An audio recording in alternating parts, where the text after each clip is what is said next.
Class 12 business studies semester 3, class 12 semester 3 business studies का last chapter, last topic marketing management 1 का आज हम लोग का सेकेंड एंड फाइनल क्लास है। आज हम लोग का ये चैप्टर भी कंप्लीट हो जाएगा और बिजनेस स्टडीज का सिलेबस भी पूरा कंप्लीट हो जाएगा आज के दिन।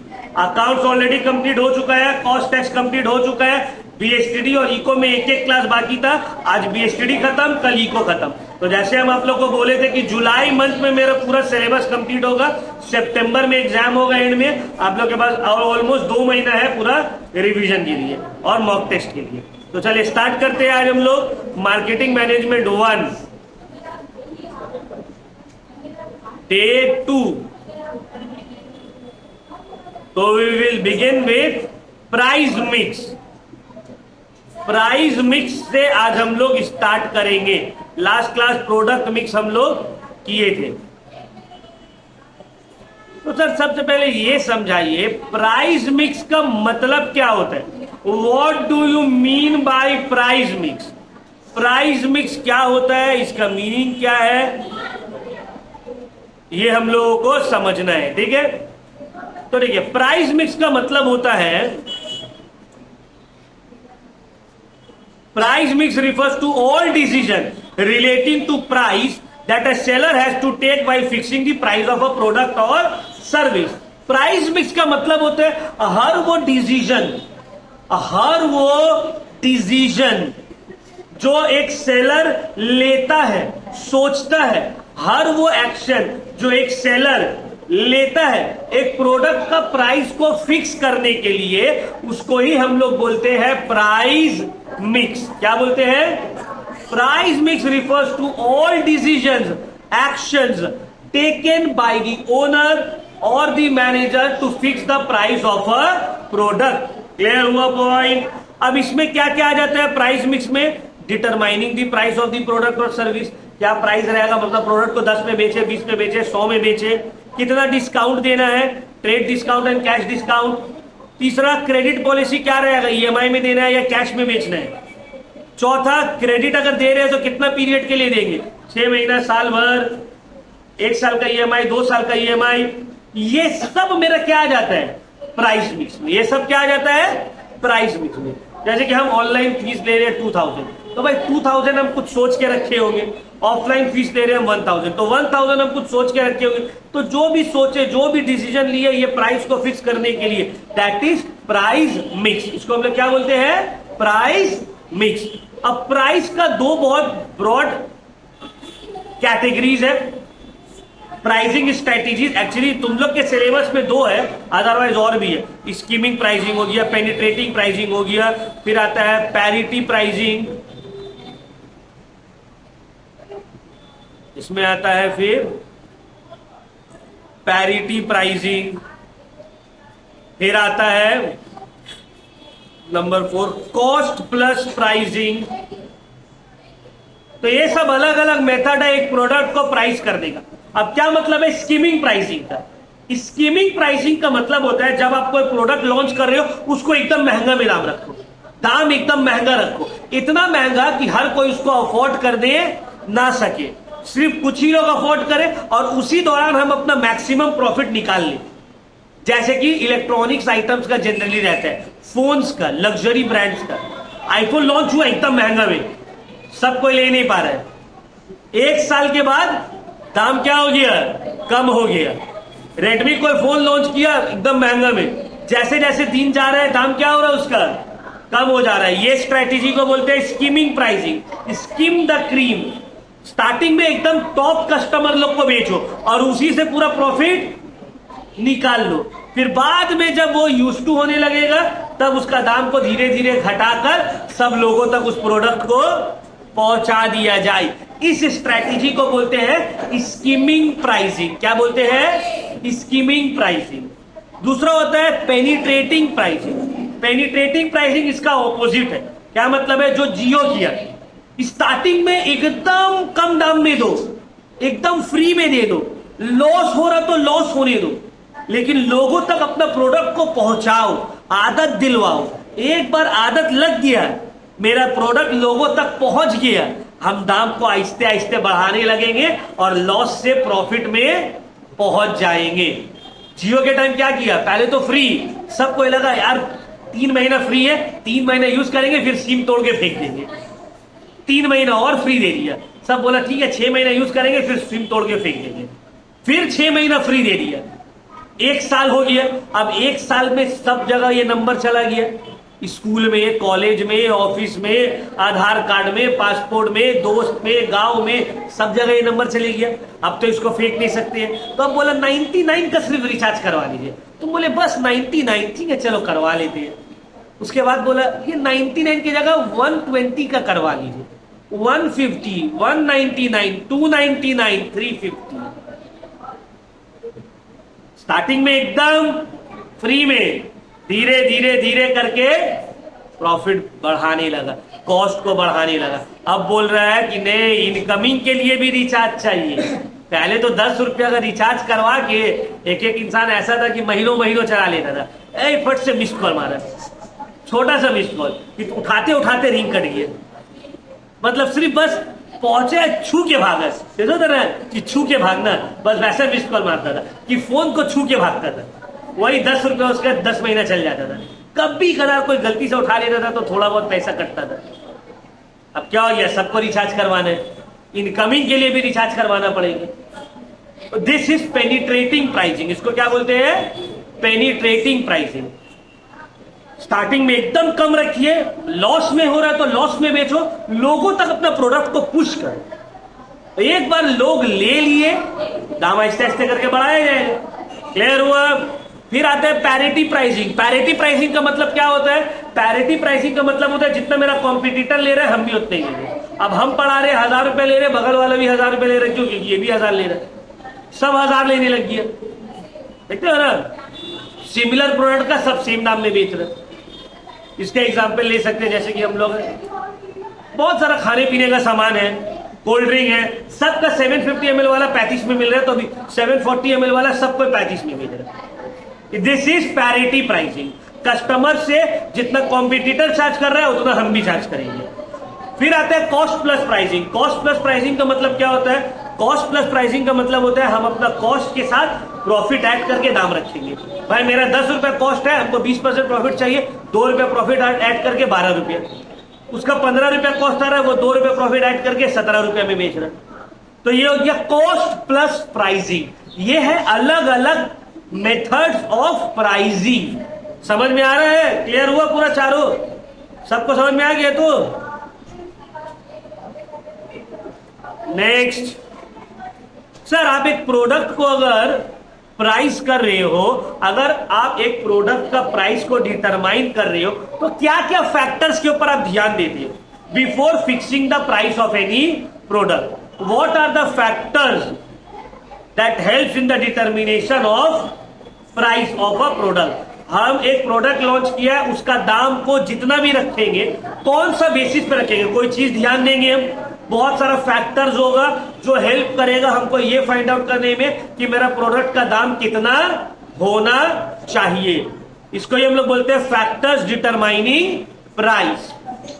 क्या है सर वो? पहला है प्राइसिंग ऑब्जेक्टिव। आपका ऑब्जेक्टिव क्या है? अगर आपका ऑब्जेक्टिव है प्रॉफिट मैक्सिमाइजेशन, प्राइस ज्यादा रहेगा। आपका ऑब्जेक्टिव है सेल्स मैक्सिमाइजेशन, प्राइस कम रहेगा, क्योंकि भाई सेल्स बढ़ाना है, दाम कम भी हो कोई बात नहीं है। तो आपका ऑब्जेक्टिव के ऊपर प्राइस डिटरमाइन होते हैं। दूसरा होता है ऑब्टेनिंग मार्केट लीडरशिप। अगर फर्म एक मार्केट में लार्ज शेयर कैप्चर करना चाह रहा है तो उसको कस्टमर को अट्रैक्ट करना होगा, और कस्टमर को अट्रैक्ट करने के लिए आपको क्या करना होगा? प्राइस को कम करना होगा। जियो जो की है मार्केट लीडर बनना है, आज इंडिया का सबसे बड़ा टेलीकम्युनिकेशन ब्रांड है वो, है ना। तीसरा आता है सर्वाइविंग इन कंपटीशन। आपको कंपटीशन सर्वाइव करना है तो जो कंपटीशन चार्ज कर रहा है आपको भी उतना ही चार्ज करना पड़ेगा या उससे कम चार्ज करना पड़ेगा। लेकिन अगर आपको क्वालिटी लीडरशिप बनना है, भाई आईफोन क्या कभी कंपीट करता है किसी के साथ कि नहीं रेडमी तो 20,000 में बेच रहा, हम भी अब तो 20,000 का फोन ला ले रहे? नहीं, या अपना अलग अलग सीरीज ला रहे हैं, नोट का सीरीज का अलग अलग सीरीज ला रहे हैं, वो लाते हैं सीरीज नहीं, एक ही चल रहा है। दिस यहां पे होगा स्कीमिंग प्राइसिंग। अगर आप क्वालिटी के ऊपर, ब्रांड नेम के ऊपर प्ले कर रहे हो तो वहां पे प्राइस क्या रहेगा, हाई रहेगा। लिमिटेड एडिशन बनाना, देख लो जितना बड़ा बड़ा ब्रांड है, लग्जरियस ब्रांड है, वो लोग लिमिटेड एडिशन बनाएगा। जान रहे सप्लाई कम रहेगा, डिमांड ज्यादा है, प्राइस बढ़ते ही रहेगा। फिर आता है कॉस्ट ऑफ द प्रोडक्ट और सर्विस। ये भी एक बहुत इंपॉर्टेंट फैक्टर है आपका प्राइस को डिटरमाइन करने में। भाई आपको कितने में पड़ा, आपको जितने में पड़ा उस हिसाब से आप सामने वालों को बेचिएगा।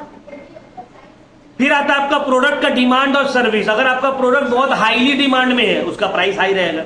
Law of demand, higher the demand higher the price, less demand less price, है ना। एक्सटेंट ऑफ कंपटीशन, अगर आपका प्रोडक्ट का कंपटीशन बहुत हाई है, प्राइस लो रहेगा। मोनोपोली है, ज्यादा कंपटीशन नहीं है, हम ही बेच रहे हैं, प्राइस हाई रहेगा। Purchasing power of the consumer, कहां बेच रहे हो, तोपसिया में बेच रहे हो, सस्ता में बेचना पड़ेगा। पार्क स्ट्रीट में बेचेंगे तो महंगा में बेचेंगे। क्यों भाई, तोपसिया में उतना लोग महंगा में खरीदेगा नहीं, परचेजिंग पावर नहीं है। पार्क स्ट्रीट के लोगों का परचेजिंग पावर ज्यादा है, जब परचेजिंग पावर ज्यादा है तो महंगा में खरीदेगा। इसलिए देखो तोपसिया में सामान सस्ता मिलता है, पिकनिक गार्डन में महंगा मिलता है। क्यों, पिकनिक गार्डन में लोग का परचेजिंग पावर ज्यादा है, दाम ज्यादा ले रहे हैं। यहाँ पे पता है, यहाँ पे प्याज को 40 की जगह 42 में बेचेंगे, सब औरत लोग गाली देके चले जाएंगे। पिकनिक गार्डन में पता है वो लोग को 42 की जगह 45 में भी ले लेगा, वो लोग को जल्दी जल्दी खरीद के ऑफिस जाना है, काम करना है। यहाँ पे वो लोग आए हैं सोशलाइज करने के लिए, इंफॉर्मेशन लेने के लिए, इसका घर में क्या चल रहा है, नहीं चल रहा है, ठीक है। तो परचेजिंग पावर भी मैटर करता है। बाजार से पूरा चेंज हो जाता है तुम्हारा पूरा इंफॉर्मेशन, इसका घर में क्या चल रहा है नहीं चल रहा है। हम तो, मेरा घर के तो बाजार हम ही आने जाते हैं, वो उस दुकान में औरत लोग खड़ी होकर बात कर रही, उसका बहू और साथ में बहुत लड़ाई हो गया, तो उसका बहू का पूरा मायके वाला लोग आ गया था, बहुत लड़ाई हुआ, थाना पुलिस हो गया था। अब बोले अरे यार थोड़ा साइड में होकर बात करो, हमको तो लेने दो। पूरा डेटा एक्सचेंज चल रहा है, हाई जीबी, एकदम हाई स्पीड डेटा एक्सचेंज आपस में। अब ये सुन के जाके पूरा अपना बिल्डिंग में फैलाएंगे।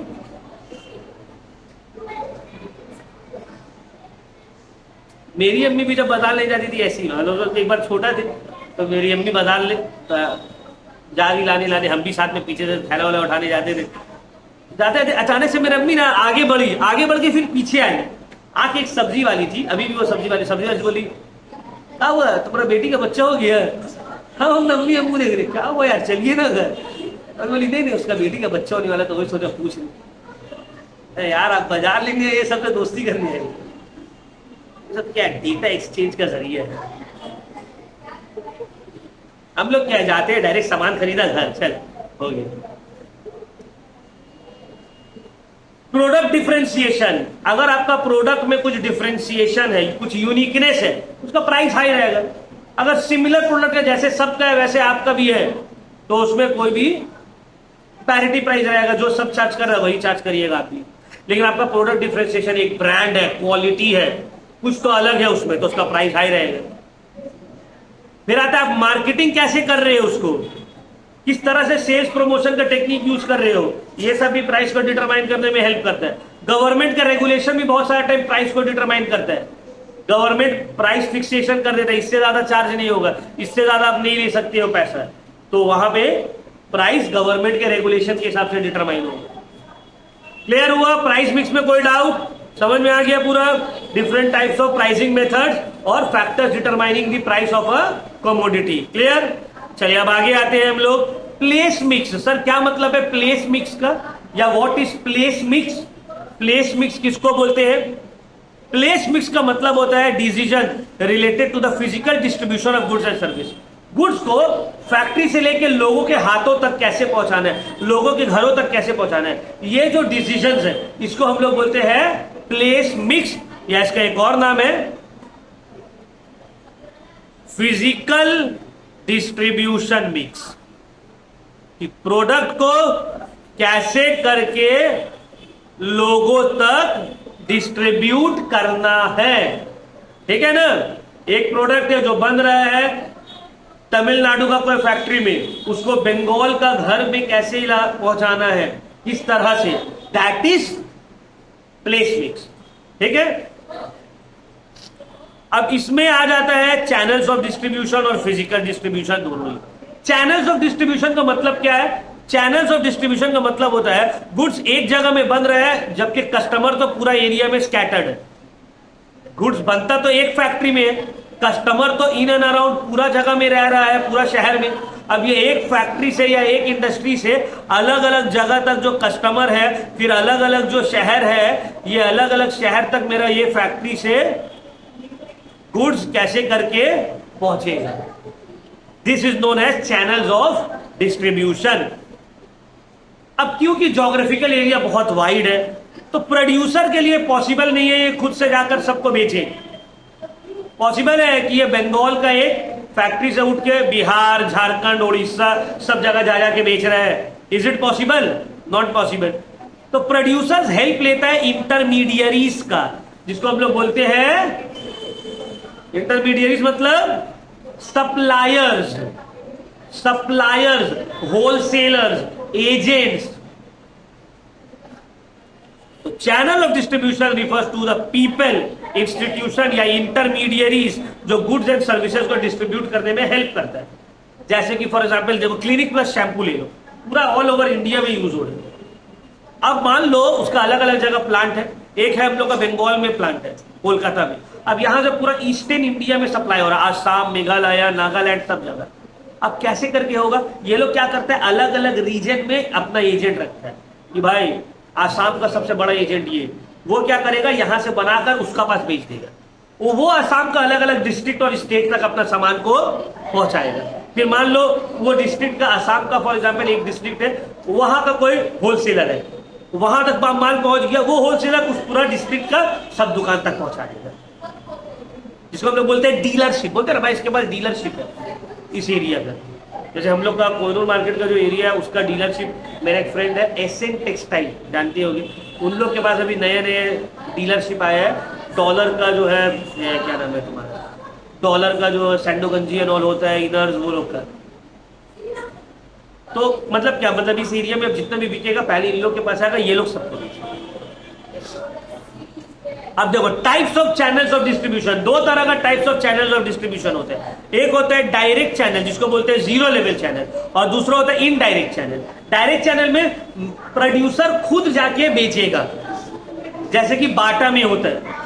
देखे होगे, बाटा खुद बनाता है और उसका खुद अपना आउटलेट से बिकता है उसको बोलते हैं डायरेक्ट चैनल, बनाएंगे खुद और अपने ही शोरूम से बेचेंगे। और दूसरा होता है इनडायरेक्ट चैनल। तो डायरेक्ट चैनल या जीरो चैनल में क्या होगा, मैन्युफैक्चरर डायरेक्ट कस्टमर को बेच देगा। एग्जांपल जैसे बोले बाटा, फिर आता है यूरेका फॉर्ब्स वाटर प्यूरिफायर, देखते हो जगह जगह जाकर खुद वो लोग ये लगाता है, स्टॉल लगा के बेचता है। और ये सब हो गया डायरेक्ट मेथड। अब डायरेक्ट मेथड का क्या क्या तरीका है, डोर टू डोर, घर जा जाकर बेचो, internet selling, mail order selling. फिर पहले जब सेट टॉप बॉक्स था, जैसे ही खोले नाप तोल बाजार आ गया, ये लीजिए 2 हड़िया में 1 हड़िया फ्री, ये काम आएगा, इसमें ये बना सकते हैं, वो बना। पहले वो 15-20 सेकंड अपना ऐड देखा, उसके बाद चैनल चेंज होता है। That is direct selling. फिर कंपनी का खुद का रिटेल आउटलेट या टेली मार्केटिंग के थ्रू बेच रहा है, डायरेक्ट चैनल। इनडायरेक्ट, इसका एडवांटेज क्या है डायरेक्ट चैनल का, मैन्युफैक्चरर को भी फायदा है, कस्टमर को भी फायदा है। कस्टमर से डायरेक्ट फीडबैक मैन्युफैक्चरर को मिला, मैन्युफैक्चरर महंगा में बेच सकता है। क्यों? क्योंकि कोई इंटरमीडिएट नहीं है, प्रॉफिट ज्यादा होगा उसको, डिस्ट्रीब्यूशन का कोई कॉस्ट नहीं रहेगा, कस्टमर से डायरेक्ट कॉन्टैक्ट बन जाएगा। लिमिटेशन रूरल एरियाज के लिए ये प्रॉब्लमेटिक है, और हर प्रोडक्ट डायरेक्ट नहीं बिक सकता है। एफएमसीजी, अब शैम्पू घर जा जाके तुम सुबह नॉक करोगे, आज नहाइएगा, लीजिए शैम्पू खरीद लीजिए, पॉसिबल है ऐसा? नहीं, क्योंकि भाई वो एफएमसीजी है, कन्वीनियंट प्रोडक्ट है, डेली लगता है आदमी, डेली उसको यूज होता है, तो डेली जाके तुम उसका घर में थोड़ी पहुंचा सकोगे। वाटर प्यूरिफायर चलो तुम 2 साल 3 साल में एक बार ले रहे हो, तो डोर टू डोर सेलिंग हो गया। शैम्पू, सर्फ, कोलगेट, ये तो डेली हर हफ्ता का है, हर महीना का है। डायरेक्ट सेलिंग पॉसिबल है यहाँ पे? अरे भाई चलो एक आदमी हफ्ता में 1 दिन भी नहा रहा है, तो आज चलो ये नहा रहे हैं, ये हफ्ता, अगला हफ्ता वो नहा रहा है, तो फिर भी तुम कितना घूम घूम के जाके दोगे? तो यहां पे डायरेक्ट सेलिंग पॉसिबल नहीं है, ठीक है। Fruits, vegetable, direct selling possible नहीं है। इनडायरेक्ट चैनल और डिस्ट्रीब्यूशन में क्या होता है, बहुत सारा इंटरमीडियरीज रहता है। अब इसका अलग अलग लेवल है। एक होता है लेवल 1, मैन्युफैक्चरर देते हैं रिटेलर को, रिटेलर कस्टमर को दे देते हैं। मैन्युफैक्चरर बनाया, रिटेल शॉप में दे दिया, और रिटेलर कस्टमर को दे रहा है। लेवल 1 इसको बोलते हैं इनडायरेक्ट चैनल में। जैसे कि टाटा अपना कार्स बेचते हैं, रिटेलर अलग अलग है। मियोमोर अपना प्रोडक्ट बेचता है 1 लेवल के थ्रू। मैन्युफैक्चरर मियोमोर बनाया, आउटलेट सबका अलग अलग है, सब दुकान मियोमोर वाला का थोड़ी है, फ्रेंचाइजी है सबका, है ना। तो ये हो गया 1 लेवल। यहाँ रिटेलर को डायरेक्ट बेचता है, रिटेलर कस्टमर को बेच देता है। मियोमोर वाला केक बनाया, अलग अलग शॉप में बांट दिया, शॉप से हम लोग खरीद लिए। समझ में आया।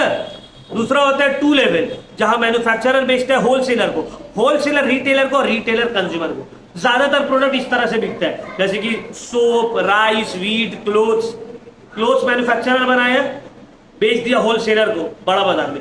होलसेलर से जाके अलग अलग दुकान वाला लोग ला रहा है, और दुकान वाला लोग हम लोग को बेच रहे हैं। फिर आता है 3 लेवल, सबसे longest channel of distribution. Manufacturer बेचेगा एजेंट को, एजेंट बेचेगा होलसेलर को, होलसेलर देगा रिटेलर, और रिटेलर कस्टमर को। ये होता है एफएमसीजी में, जो शैम्पू वाले एग्जांपल दिए हैं। समझ में आ रहा है। क्योंकि एक एक रीजन का एक एजेंट रहता है, एक एक स्टेट का। बंगाल का एक एजेंट है, सब माल उसके पास आ गया। वो बंगाल का जो एजेंट है वो अलग अलग डिस्ट्रिक्ट का होलसेलर को बेच दिया। अलग अलग डिस्ट्रिक्ट का होलसेलर से उस डिस्ट्रिक्ट के जितने भी रिटेलर है वो लोग खरीद के ले जा रहा है, और वहां से हम लोग खरीद लेंगे। ये लॉन्गेस्ट चैनल ऑफ डिस्ट्रीब्यूशन है, ठीक है ना। इसमें एफएमसीजी यूज होता है। क्लियर हुआ, समझ में आया। अब सर हमको कोई सामान बेचना है, हम कौन सा चैनल यूज करेंगे बोलिए तो। ये भी डिपेंड करेगा कुछ फैक्टर्स के ऊपर। आप कौन सा चैनल के थ्रू अपना प्रोडक्ट को बेचिएगा, डायरेक्ट घर घर जाके बेचिएगा, या फिर लेवल 1, लेवल 2, लेवल 3 ये सब के बेसिस पे बेचिएगा। तो कुछ फैक्टर्स है। क्या फैक्टर है। पहला है value of product line. Product बहुत महंगा है, आप एयरक्राफ्ट बेच रहे हो, तो मोदी दुकान तो खोलिएगा नहीं कि पहले मोदी दुकान में बेचेंगे, मोदी दुकान से सब जाके एयरक्राफ्ट का फोटो देखेंगे, नहीं। क्योंकि ये ऑलरेडी बहुत महंगा प्रोडक्ट है, डायरेक्ट सेलिंग होता है। हमको पता है कि एयरक्राफ्ट वाला लोग कौन कौन एयरक्राफ्ट अफोर्ड कर सकते हैं, ये सिटी में या स्टेट में। डायरेक्ट उस तक अपना एजेंट पहुंचाए, बात किए, डिस्कशन हुआ, डील क्लोज। देखो लैम्बोर्गिनी का ऐड आता है टीवी में, टाटा का आता है, स्विफ्ट का आता है। क्यों। लैम्बोर्गिनी को पता है जो हमको खरीदने वाला जिसका हैसियत है उसका टीवी देख के वो नहीं आएगा, है ना। उसको पता है मेरा टारगेट कस्टमर कौन कौन है, डायरेक्ट वहां पहुंचाएगा अपना सेल्समैन को, डायरेक्ट बात होगा, क्लियर। Rolls Royce same. तो प्रोडक्ट लाइन अगर वैल्यू बहुत हाई है, डायरेक्ट चैनल ऑफ डिस्ट्रीब्यूशन। समझ में आया।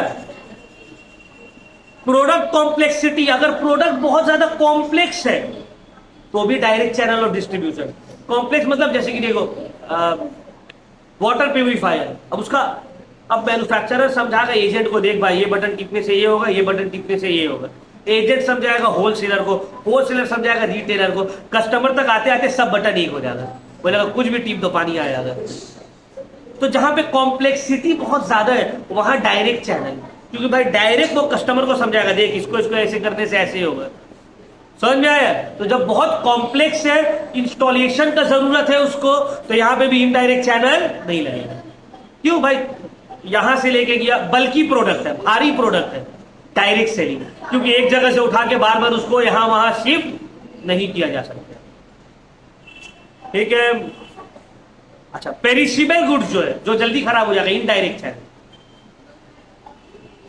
ठीक है। नॉन पेरिशेबल गुड्स जो है डायरेक्ट चैनल, इनडायरेक्ट चैनल, जैसे कि सोप, ऑयल, शुगर, ये लॉन्गर चैनल से डिस्ट्रीब्यूट होता है। क्यों भाई, चीनी अगर 2 हफ्ता नहीं बिकेगा तो खराब थोड़ी हो जाएगा, लेकिन फल डायरेक्ट चैनल जितना शॉर्ट हो सकता है। क्यों, ज्यादा लंबा करने जाएंगे तो खेत से जो कटा है वो तो एप्पल लाल है, घर आते आते तक काला हो जाता है, तो उसको जल्दी से बेचना है ना। इसीलिए देखो जब फल कटता है तो हल्का उसको कच्चा रखा जाता है। मेरी बहन का जब ये था एंगेजमेंट था, और डाला में फल वल दिया जाता है, तो हम गए फल लाने मेरे अंकल के साथ, उनका फल का बिजनेस था। उन्होंने सब फल कच्चा खरीद रहा है। यार मेरा मूड खराब चला, ये लग रहा है अपना हिसाब में है, सेटिंग में है, कुछ हमको सब कच्चा कच्चा फल दिला दे रहा है। हम समझ नहीं पाए उस पर, वो बोला अरे लेके जाओ, क्योंकि उसको पता था कि भाई ये आज लेके जा रहा, कल ही सजाएगा, लेके जाएगा उसके घर, फिर लड़के वाला तक गया, वो तीसरा दिन उसको खोलेगा, तो 2-3 दिन में ऑटोमेटिकली ये पक जाएगा। फिर हम अपना दिमाग लगा के ना, मेरा दिल नहीं भर रहा था, तो हम केला पका हुआ ले लिया, जाते जाते केला टूट के गिरना चालू, पहुंचते पहुंचते हमको समझ में आया, अच्छा ये सिस्टम है, ऐसा है। तो पेरिशेबल गुड्स में लॉन्गेस्ट चैनल ऑफ डिस्ट्रीब्यूशन नहीं हो, समझ में आया। फिर आता है कंपनी, ये सब तो हो गया product related factor. Company related factor भी बहुत इंपॉर्टेंट है, जैसे कि फाइनेंशियल स्ट्रेंथ, कंपनी के पास बहुत पैसा है, डायरेक्टली बेचेगा। कंपनी के पास चाहिए पूरा कंट्रोल मेरे हाथ में रहे, डायरेक्टली सेल होगा। कॉम्पिटिटिव फैक्टर्स डिपेंड कर रहा है कि कंपटीशन क्या कर रहा है।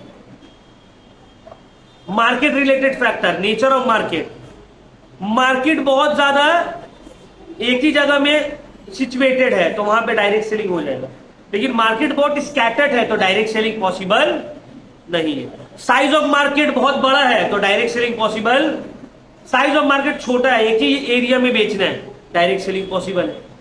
जोग्राफिकल कॉन्सेंट्रेशन जो हम बताएं, क्वांटिटी परचेज, अगर छोटा छोटा यूनिट करके परचेज हो रहा है तो indirect selling is preferable. Bulk में परचेज हो रहा है तो डायरेक्ट सेलिंग इज प्रेफरेबल। समझ में आ गया पूरा, कोई डाउट? ठीक है, तो फाइनली हम लोगों का क्लास 12 सेमेस्टर 3 में एक चैप्टर और बाकी है, हमको लगा सिलेबस हो गया। हाँ ठीक है, मतलब क्लास 12 सेमेस्टर 3 का यूनिट 6 कंप्लीट हुआ है, कंज्यूमर प्रोटेक्शन बाकी है जिसको हम लोग कंप्लीट करेंगे, 1-2 क्लास लगेगा, कंज्यूमर प्रोटेक्शन भी हो जाएगा। इतना दिन से लग रहा था 6 ही चैप्टर है, सिर्फ स्टार्टिंग में अनाउंस कर दिया आज लास्ट क्लास, तेरे याद एक और चैप्टर है। ठीक है, इसको भी कर लेंगे, छोटा ही है, इजी चैप्टर है। ठीक है, तो ये वाला में किसी को कोई डाउट नहीं हुआ है तो चैप्टर नंबर 6